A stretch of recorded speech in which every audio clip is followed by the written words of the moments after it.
Hoje vamos falar do realismo, cerca de 1850, 1900, onde a gente tem também a segunda revolução industrial acontecendo.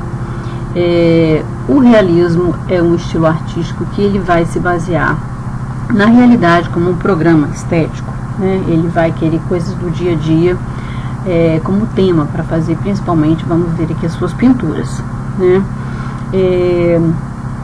A classe média, né, seus problemas, coisas que eles passavam dentro das suas vidas. A gente tem que ter um certo cuidado, porque às vezes a gente vai usar o termo realismo e ele pode se encaixar às vezes dentro de uma característica, de uma certa pintura, e a gente pode falar que, por exemplo, o Caravaggio, que está pra gente lá no Barroco, que as suas pinturas têm características realísticas, né? Assim como a pintura de Velázquez também. Mas isso num sentido mais amplo. Quando a gente fala no sentido mais restrito, né, a gente vai se reportar ao realismo como um movimento cultural que acontece na França em 1850 e 1900, como falamos lá em cima, né? E que pela primeira vez vai negar o passado clássico para adotar, né, a estética da realidade como o seu programa. A bem da verdade que teóricos franceses desse período eles já estavam manifestando o seu repúdio, achando que as artes do classicismo, do romantismo, tinham uma aparência muito artificial. Então eles já vinham mostrando, né, o seu descontentamento com tudo isso que estava acontecendo, né?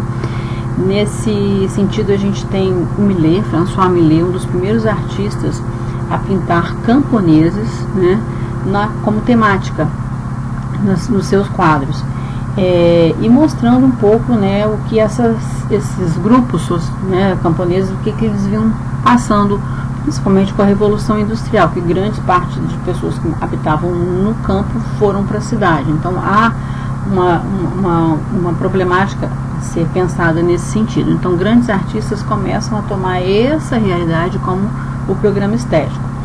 O Courbet, Gustave Courbet, é um outro artista também que ele se posiciona deliberadamente, né, dentro do movimento do realismo. Ele faz toda essa participação do que eles chamavam de realismo social, de fazer pintura dessas pessoas mais simples, mostrando a nova realidade.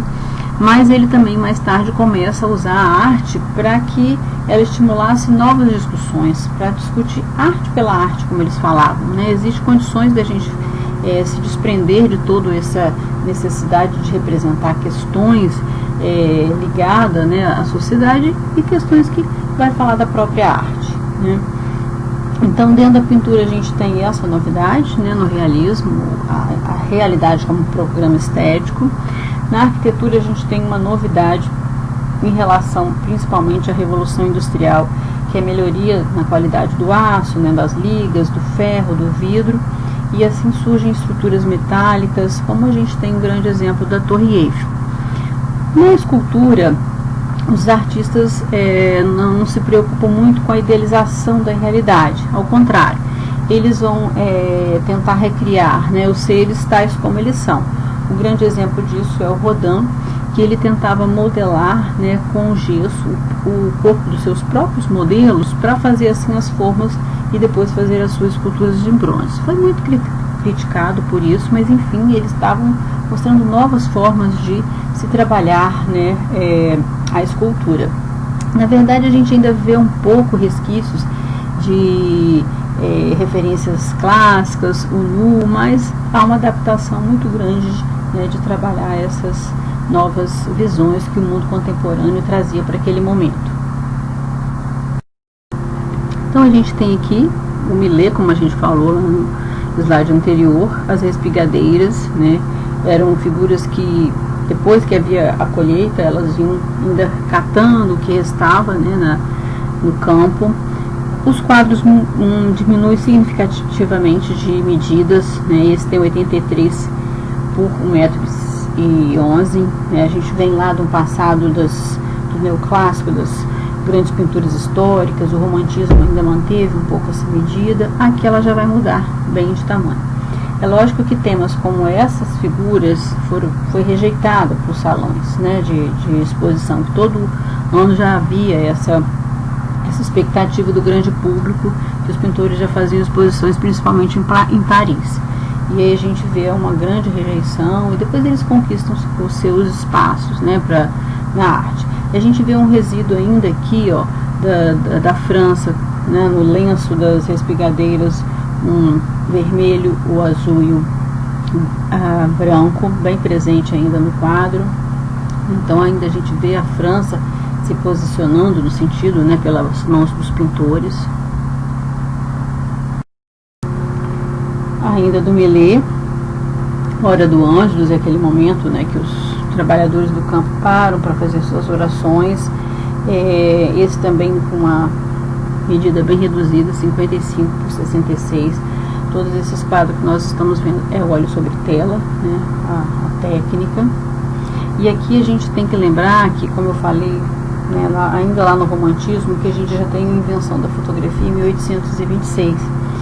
E aí eles começam a inverter, né, aqui está o contraluz, né, isso nunca tinha sido feito, porque a academia ensinava a se colocar, né, a luz iluminando todas, né, as figuras que estavam sendo representadas. Então eles vão pegando conceitos que a própria fotografia foi colocando e adotando também na pintura.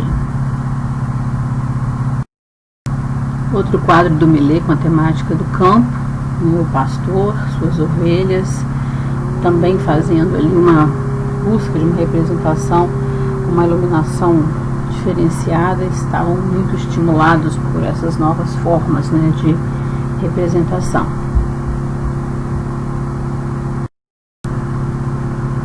Aí os temas, né, os temas do dia a dia, da vida das pessoas que trabalhavam no campo, fazendo seus próprios pães, né? Então aqui a gente tem a mulher assando pão, ainda o resíduo da bandeira francesa, né, na roupa. O semeador, né? Na verdade, esses artistas eles foram apresentar essas telas, na época era Napoleão III, né, que era o Terceiro Império, e dizendo que o Salão de Outono havia rejeitado as pinturas, dizendo que era uma temática, né, incabível para uma exposição. E como era um grupo importante de artistas, o Napoleão III ele meio que acolhe, né, e faz a exposição dos rejeitados, que eles, assim eles se autodenominavam, né, que eles tinham sido rejeitados pelos salões. E foi um grande sucesso. A partir daí, né, eles começam a ter um espaço bem melhor, né, em termos de arte. Outro óleo sobre tela de Millet, plantadores de batata. Aqui já um outro pintor, o Honoré Daumier. O trem foi a máquina a vapor foi um grande avanço para encurtar os espaços entre as cidades. E aí a gente vê isso sendo uma grande temática explorada por grandes pintores da época, né? Aqui no caso o vagão da terceira classe, mas foi a grande novidade, né? As distâncias estavam encurtadas, né, entre as cidades, e aí começou a haver esse deslocamento, coisa inédita se a gente for pensar, né, em termos da metade do século XIX. Do mesmo no Redomier, outro vagão de terceira classe, são inúmeras vezes, né, tem estudos, tem pinturas sobre essa mesma temática.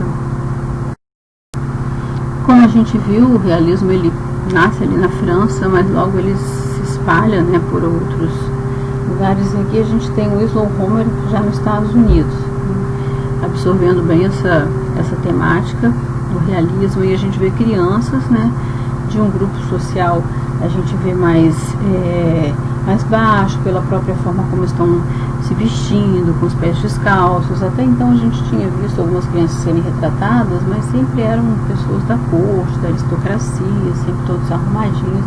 E aí crianças, né, sendo crianças, era ainda uma grande novidade. Aqui uma pintura de Gustave Courbet, quebra-pedras, seguindo aquela mesma linha do pensamento das pessoas do campo, né, sendo representadas aí na sua forma real, né, com roupas de trabalho já bem surradas pelo uso, né, pelo tempo de uso. Óleo sobre tela, uma tela de pequeno porte, 45 centímetros por 54. A mesma linha de tema, né, do Courbet também, os britadores de pedra. Então, você vê que até o mesmo homem, né, que foi pintado na tela anterior, só que aqui ele já está com um ajudante. Gustave Courbet ainda, moças peneirando trigo. Também, né, a gente observa a temática bem, ele explorou bem no início, né, toda essa questão do realismo social. A partir dessa obra, Courbet já começa a trabalhar, né, uma temática de reflexão sobre a pintura. Ele traz aqui o enterro em Ornans, que era a cidade que ele morava. Primeiro pintou pessoas que eram comuns, né, lá na cidade, todo mundo conhecia, uns mais importantes, outras pessoas, né, de classes inferiores, enfim, coloca todos ali, mas o que chama atenção é que ele coloca, né, o cova como centro de atenção do quadro. Ela está bem, né, ali no meio, dividindo as atenções tanto quanto toda a cena.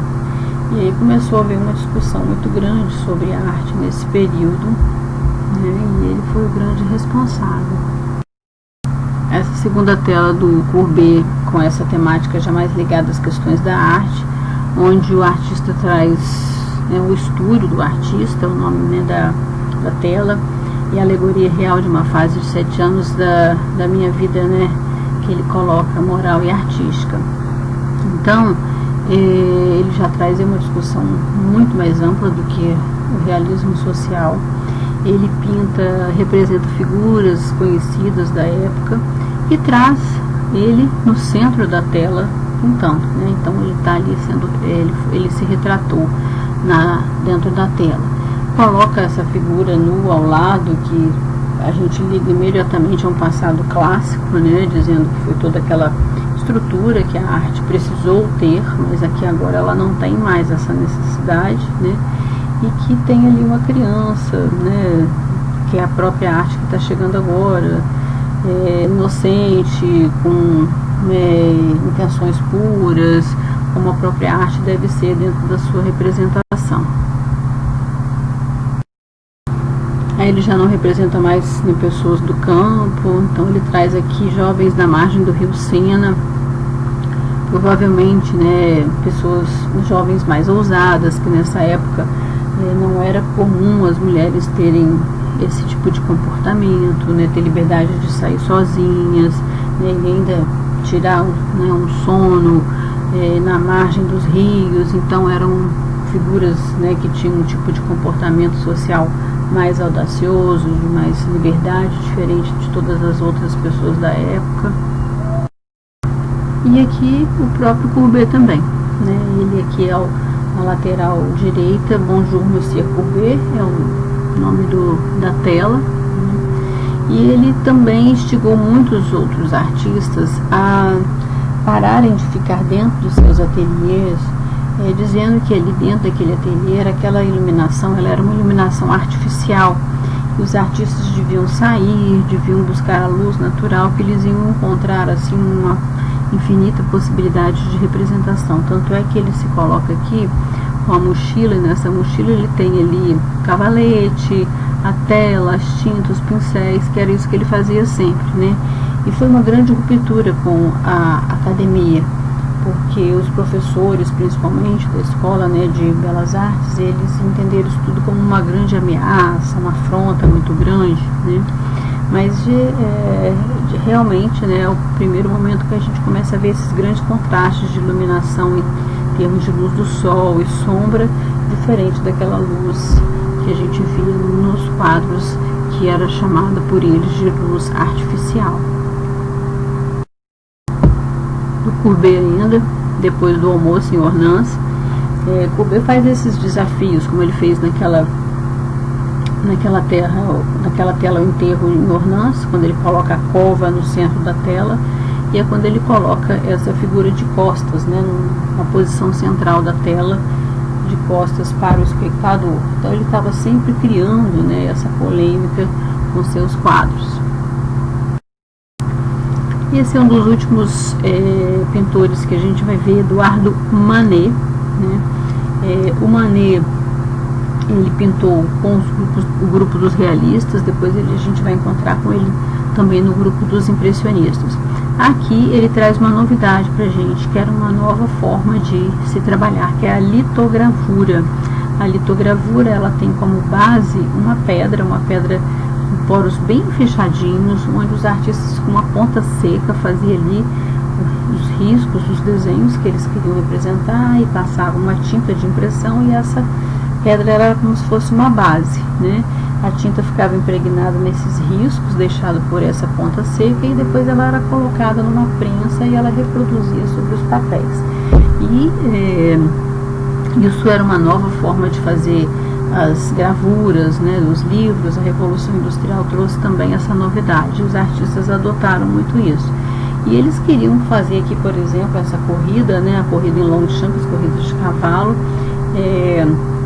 fazer o que às vezes o próprio artista não conseguia representar a olho nu, coisas que a lente da máquina fotográfica já estava fazendo. Então eles tentam acompanhar todo aquele movimento que estava acontecendo. Essa última tela de Manet que a gente vê, o Almoço na Relva, ela também chamou muito atenção na época, e principalmente porque é colocada essa figura, né, essa modelo, que era modelo dele, nua, olhando para o espectador, né, com figuras que eram conhecidas, né, seu cunhado, seu irmão, pessoas que eram conhecidas da sociedade francesa. Então todo mundo reconheceu essas figuras quando, né, viu essa tela. E essa tela foi uma polêmica danada, não pelo nu em si, mas era um nu conhecido, né? Era um nu de uma pessoa que todos viam ali, né, em Paris. Não que as pinturas não aceitassem o nu, mas fosse um nu que fizesse referência a um passado clássico, né, como figuras da Grécia, figuras de Roma, mas essa não fazia esse papel. E era justamente isso que ele queria, né? Ele queria trazer essa arte com uma roupagem nova, ele queria trazer essa arte com um enfrentamento novo. Lá naquela menina do fundo a gente até vê resquício, né, de uma arte do passado clássico, porém, né, ele estava enfrentando, ele estava querendo dizer que a arte agora ela vinha dessa forma, né, uma arte nova, nua, em pelo, né, que ela tinha que ser vista de frente, encarar de frente. Então ele estava ali trazendo questões de reflexão da arte pela própria arte, né, sem que ela tivesse vínculo com nenhuma questão política, com nenhuma questão religiosa, com nenhuma questão social. Bom, agora a gente fala um pouco da arquitetura no período do realismo, que acontece bem as modificações das ligas, do material, principalmente, né, a estrutura metálica.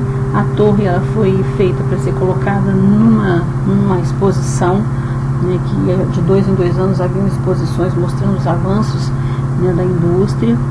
Então ali do lado da torre tinha um grande galpão com as novas máquinas, então todas essas como se fosse era uma grande feira de mostras de avanços tecnológicos, e ela foi feita para ser desmontada. Era esse o novo material, né? Ele poderia ser pensado lá na indústria, levado para o local, ser montado e depois desmontado. Mas o sucesso foi tamanho, né, que hoje é o símbolo de Paris. Então a gente tem aí a novidade, que são as estruturas metálicas, o ferro de boa qualidade, o vidro de boa qualidade. A Revolução Industrial também trouxe uma nova reflexão para as cidades, né? Então as cidades que a gente vinha estudando até então, a gente estudava palácios, igrejas, era sempre essas mesmas coisas. Agora não. A cidade requer novos cuidados com os usuários, então a gente vai ver bibliotecas, pontes, escolas, hospitais. Então, né, uma diversidade de arquiteturas muito grande a gente vê nesse início. Aqui a gente tem o Henri Labrousse, que é um grande arquiteto desse período, a sala da leitura da Biblioteca de Santa Genoveva, em Paris. A gente até reconhece, tá vendo, as abóbadas de berço, só que ela é feita com uma estrutura nova, né? São pré-fabricadas e montadas no local, e aí a gente vê o vidro, né? O vidro fazendo o papel que antes a gente via que era pedra ou os tijolinhos. Outra biblioteca do Labrousse, Biblioteca Nacional de Paris, aí a gente vê como se fossem pequenas cúpulas, então a mesma coisa, né? O ferro, o vidro, né? É uma arquitetura totalmente nova pra gente. As pontes com essas estruturas metálicas que possibilitavam uma abertura dos vãos muito grande, né? Não impedindo assim as embarcações, né? Porque se fosse de outro material, os vãos teriam que ser mais estreitos e impedir as embarcações de passar nos rios, e o rio Força era um rio navegável, então era ruim se alguma estrutura fizesse, né, o impedimento de passar as embarcações. Aqui um pouco mais perto para a gente ver, esse é um galpão, uma galeria onde ficavam as máquinas em período de exposição. A gente vê as estruturas, os perfis, ó, todos com os rebites, e lá no fundo a gente vê duas figuras para a gente ver a escala humana, né, como esses galpões eram imensos. Aqui uma ponte bem conhecida dos filmes, a ponte do Brooklyn, ela é bem desse período. Ela traz ali o cabo de aço, né, que ela é toda sustentada pelo cabo de aço, o aço de excelente qualidade, que permitiu, né, a ousadia de se fazer esse projeto com tanta qualidade, que está até hoje. Ela é de 1867. Temos ainda o Palácio de Cristal, Londres, né, 1850, ferro e vidro, um material que era o material da época, inovação.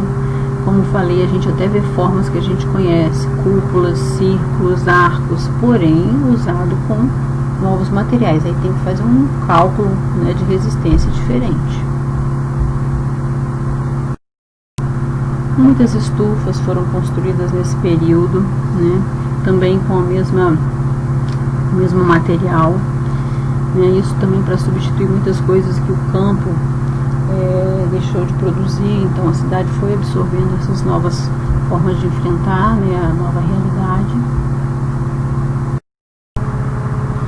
E aí, por último aqui, da arquitetura, a gente tem do Alessandro Antonelli uma cúpula, né, feita também com os novos materiais, o aço, as estruturas metálicas, né, o vidro curvado. É a Mole Antonelliana em Turim, na Itália, que a gente faz uma reflexão no sentido que essas cúpulas, né, eram coisas tão pesadas, né, com 2, 3 revestimentos. Aqui a gente já tem ela com um revestimento só, então isso dá a ela uma leveza muito maior. Então agora a gente entra nas esculturas. Como a gente falou, as esculturas elas apresentam uma novidade de trazer às vezes temas ligados também, né, à vida, ao cotidiano, uma coisa mais real, mas ainda tem um grupo, né, que se mantém um pouco preso ao passado clássico, como a gente vê o início aqui do trabalho do Rodin, o Beijo. Ainda tem muita reflexão, né, de uma estrutura clássica pelo próprio nu, é mármore. E aqui ele traz o Pensador, né, já também produzido a partir daquelas novas posturas do artista, no sentido de fazer os moldes, modelando com gesso o próprio corpo dos seus modelos, né? Então isso trazia uma inovação no sentido da técnica, né? E aí depois fazia a fundição em bronze. É lógico que ele fazia de outras formas, mas ele estava querendo acompanhar também, né, os novos tempos. Aqui é a Porta do Inferno. Rodin também, ele na verdade recebe uma encomenda, né, para fazer essa porta. Essa porta deveria se inspirar na Divina Comédia de Dante e também, né, fazer referências à Porta do Paraíso, que o Ghiberti já lá na Porta do Batistério no Renascimento já havia feito. E aí ele traz, né, esse trabalho para a gente, com alguns elementos que a gente já conhece, como por exemplo o próprio pensador que aparece aqui, a gente já acabou de ver ele, né, numa medida maior, como também o beijo, né, e as três sombras, né, então ele repete o tema, só que numa escala bem menor. Nesse período também, as praças, né, são bem homenageadas com grandes grupos escultóricos de temas às vezes que fazem parte da história das cidades. Aqui os burgueses do Calais, que é uma diferenças, né, uma discórdia que há entre Londres e França, os bairros, né, e aí os burgueses do Calais se entregando, e ele faz essa homenagem para a praça. Nesse caso aqui, a Idade do Bronze, a gente vê nitidamente, né, a sua inspiração lá nas artes clássicas. O que há aqui talvez, né, é a posição técnica, né, de ter feito a modelagem a partir de corpos humanos. Esse é o busto de Camille Claudel, que era namorada de Rodin, que tinha também grandes habilidades escultóricas. Inclusive ela trabalhou muito tempo fazendo obras, encomendas, e ele assinava porque eles tinham um trabalho muito parecido. E aqui algumas obras da Camille Claudel.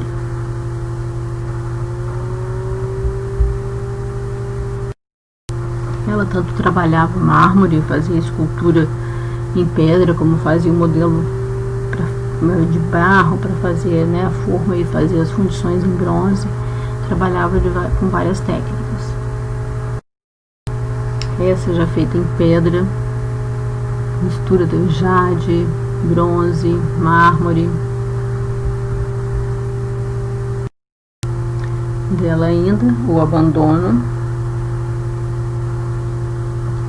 um conhecimento técnico muito grande, proporção do corpo. Aqui também naquela linha, né, das praças, Thomas Ball, já nos Estados Unidos.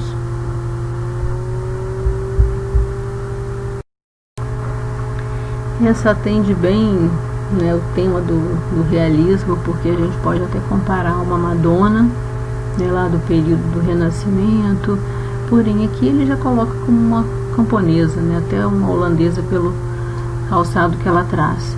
Mas ela se configura, né, como uma Madonna, porém já dentro da visão do realismo.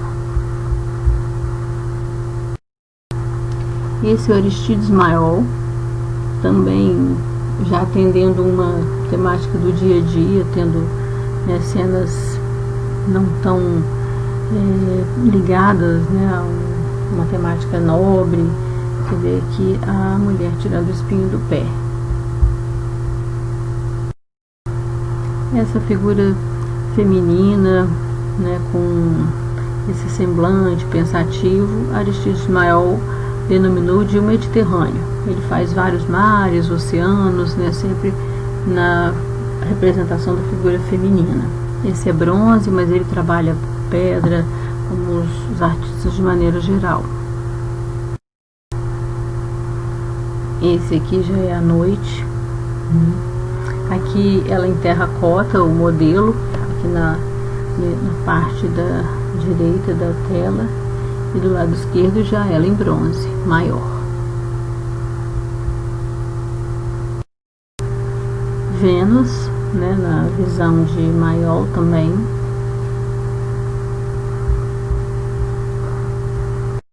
E a última aqui, o ar. A gente vê que ele tem, né, uma forte influência do passado clássico, no sentido da presença do nu, principalmente, mas ele já traz, né, essa liberdade de não trabalhar a musculatura tão rígida como era nos períodos do Renascimento e mesmo do passado lá da Grécia. Então ele vai dando um toque mais atual.